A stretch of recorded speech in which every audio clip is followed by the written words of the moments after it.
That's Marcus Washington from MTC Media with your NFL Week 3 picks. We're going to take a look throughout some of these games here. I'll tell you which ones I'm going to pick, which ones I'm not. We're going to start off with Baltimore and New England. When you think about it, it's only a 3-point spread. Baltimore is favored by 3 with over under 45.5. And here is the million-dollar question. What would the line be if the Ravens had a won last week and had to blow in that game? So if you're on there and you want to think about those first 3 quarters of the Ravens game, I'm sure you're leaning more towards that -3. Because the Patriots, let's be honest with you, Patriots obviously aren't what they used to be. And I was never sold 1,000% on Mac Jones. I think it was such a rush to try to anoint him as something. He has to show me more. I'm staying away from the game. But definitely, if I had a lean, it would be towards Baltimore in that one. And the other game is going to be similar. Buffalo and Miami down there. Miami, we know it's going to be one of those early season games. It could be humidity. It could be all these things that could play a part in how this game plays out. The Bills are 4.5-point favorites on the road with over under 53. If I was going to look at this one, I probably would look at the total and probably over 53. Would feel more comfortable if that fell down to about 51, 50. I doubt at this point that it will fall that much. In fact, it's probably going to be locked in at 53, maybe a 52.5, but it's not going to be significant. Is the reason why I wouldn't touch it. I don't like the line at all. It's one of those things where if I was forced and you kind of doing it for fun, I'd probably take the Dolphins plus the 4.5. But for me, that's a stay away game. One game that I don't think is a stay away game is Cincinnati at the New York Jets. Now I do remember that the Jets beat Cincinnati over there in New York at a time where no one thought that New York was going to win the game. So this has happened before. Joe Burrow has been here before in this very spot with the Jets, just not with Joe Flacco. I love Cincinnati -6. Look, I think earlier in the week, this line was like 4.5. So kudos. If you got the Bengals at 4.5 under that 6, kudos to you. I think the Bengals win this probably by double digits. This is, again, it's one of those things. What do you remember? A lot of people are going to remember the Jets for that the comeback against the Browns in the last quarter. Maybe they're not as bad as be. Look, that's Joe Flacco showing veteran presence. They had 60 seconds of a good time that got them a win that they shouldn't have had. And I think this is a get right spot for the Cincinnati Bengals. I love the Bengals -6 in here. Again, another game staying away from the Saints and the Panthers. Saints favored by 2.5.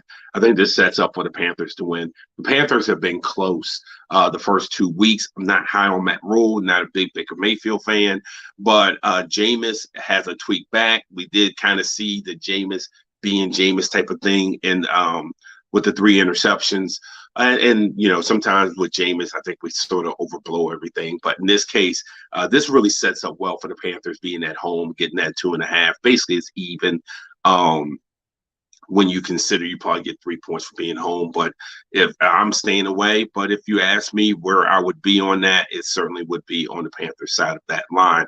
Detroit and Minnesota, that line is a 6. Minnesota is favored by 6. Detroit's everybody's friend. Hard Knocks. And look, they got a likable team. To put Hard Knocks aside, they have a really, really likable team because they're kind of exciting. They take chances. They show it. Have our opinion changed of Jared Goff under this regime here? He looked good last week. I know it's against Washington's defense that's been on the struggle bus for a little bit. Don't really, really like the line in this. Again, it's one of those things. If you ask me off the top of the dome what I'd take the Vikings -6. Think this is one of these classic Kirk Cousins bounce back type of performances. If I had decide on the line, on the total rather, 52.5, I would go over. But again, probably a game that I'll stay away from. But if you're asking me what I like on that line, I like the 6. Game that I'm not staying away from is Kansas City and the Indianapolis Colts. This is one of those smell games. You're like, why is Kansas City only -5.5? Don't you think they're going to kill them? Blah, blah, blah. The Colts have been terrible. They were shut out by Jacksonville. All of those things. will push people. Even though, from what I read earlier in the week, the Colts was a really popular pick. I think later in the week that has changed, but the Colts Plus was a popular pick. I think that you can talk about smell tests and all these sort of things. I say don't overthink it. Indianapolis pass defense has been woeful. Kansas City's passing game, even without Tyreek Hill, has been very good.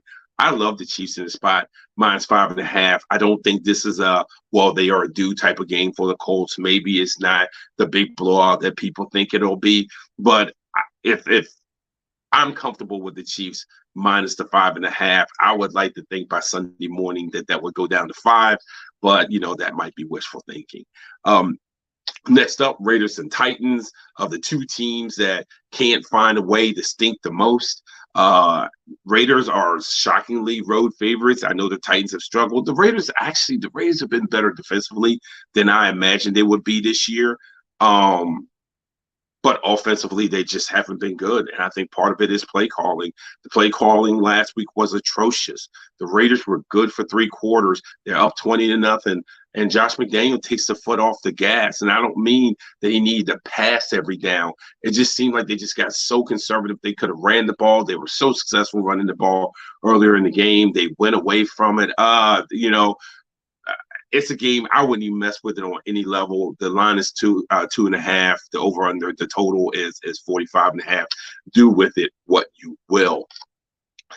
Eagles Commanders, another one that I'm staying away from. The Commanders are at home +6.5. Total's 47.5. Look, the Commanders defense looked terrible against Detroit last week. They just could not get a stop. Even when the offense, which looked bad in the first half, started coming back. They kept putting pressure on Detroit, and Washington's defense couldn't get a stop. Last we saw the Eagles, they looked awesome against the Minnesota Vikings. The Eagles are working on a short week going on the road. Probably, if you ask me who's going to win, it's going to be Philadelphia. If you were betting this game, wager this game, I would look at the total. And I would look at over 47.5. Washington's going to be able to score. Say what you will about Carson Wentz. He's going to do his boneheaded stuff. He's going to throw interceptions. And sometimes they're going to be game-crippling interceptions. We all know that. But you know what else he's going to do? He's also going to throw the ball and get touchdowns with guys like McLaurin and that wide receiver staff. Dotson has been good so far also, and Curtis Samuel. So I like this game to be a high-scoring game. And if you are looking at wagering on this, I would definitely look towards the over 47.5. But again, it's not one of those ones that I'm touching. Chicago Bears -3, Houston Texans. Not too much on this one.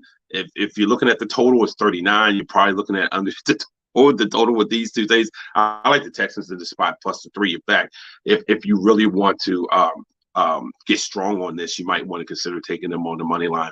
But I do like the Texans plus 3. So far what we have is we have the Bengals -6 so far with me on my official picks. And Kansas City -5.5. Have a heavy lean on the Vikings -6. And heavy lean on the over in that Washington Eagles game. Just to wrap it up, we're down to our last few here. Jacksonville plus 3.5 with the Chargers. This line is where it is because Jacksonville has exceeded expectations, plus some health questions about Justin Herbert in this. Justin Herbert or no Justin Herbert, the Chargers, they have enough. I think they have enough defensively at -3.5 to cover either way. So if you want to mess with that, I will go with the Chargers minus the 3.5 there. Packers and Bucks, that's a stay away game. 1,000%. The Bucks are dinged up at wide receiver, but they are home. Their defense is very good. I don't know, again, how the youth of the Packers wide receiving core is going to handle this game. It's a 1-point line over under 42. It screams stay away. Falcons, Seahawks, same thing. 1-point game over under is 42. If I was looking at anything, it would be probably Falcons plus the 1. But stay away. But this is not a stay away game. This is another one of these lines. To me, it looks like it's being overthought. Arizona was spectacular in the fourth quarter. Say what you will, they were spectacular. The Raiders helped, but they were spectacular. With that being said, Cliff Kingsbury and the clock is still thing. Cliff Kingsbury still does stupid things. The Rams -3.5. I know they're on the road. I don't care what history says. This comes down to coaching. I do not trust Kingsbury in this situation. I like the Rams -3.5. We'll talk about the Sunday night game and the Monday night game on a different broadcast. So what I have for you as my official picks are the Rams -3.5, the Chiefs -5.5, and the Bengals -6. We've talked about all those Sunday afternoon games. Like I said, it'll be a different broadcast for the Sunday night and the Monday night game. But hey, guys, thanks for joining me again. Bet responsibly if you're going to bet. It's okay if you second guess a bet, not to bet it. And even if you would have been right, think about it this way. How many times throughout a season when you second get a bet and just not bet at all, would you've been right? We tend to overemphasize that, oh, if I had done it, I've been right, and kind of forget the ones of, oh, if I had done it, I would have been wrong. So it's best I didn't do it at all. If you have questions, be responsible. Be responsible with whatever your unit is, whether it's $50, $100, $200, $500, $1,000. Be responsible with that too. This is Marcus Washington from MTC Media.